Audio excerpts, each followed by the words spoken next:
In today's video, I'm going to teach you how to add on Airtable. We'll go through each step to ensure you're comfortable with the process, and by the end you'll be able to smoothly add records to any of your bases. Let's start by navigating to the main Airtable website.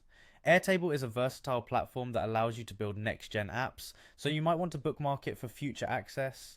Once you're there, you'll need to sign in. Look for the sign in button on the upper right corner of the web page. Clicking it will prompt you to enter your login details. If you haven't created an account yet, you might have to spend a few additional minutes signing up. Once you're successfully logged in, you'll find yourself at the Airtable home. This is where you can view all your projects and bases.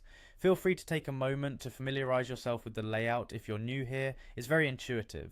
Next, you'll want to locate the specific base where you'd like to add a record. On the home page, you'll see a list or a grid of your bases. Click on the base you want to work with to open it. Now that you have your base open, it's time to add a record. Look around the top section of your base view for a button labeled Add Record.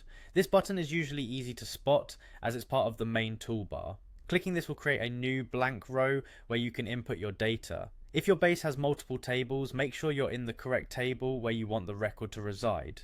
When adding a record, you'll need to fill in the necessary information into each field. The fields could include text, numbers, dates, or even attachments. Don't rush through this step, take your time to enter the data accurately. If you're managing a lot of information, Airtable's clean layout makes it easy to spot any errors, so glance over your inputs once you're done.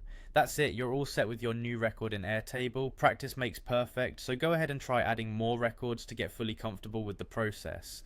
With these steps, you'll find that managing information in Airtable is both simple and efficient. Thanks for joining me today. If you have any questions, feel free to leave them in the comments section below. See you in the next video, and happy organizing with Airtable.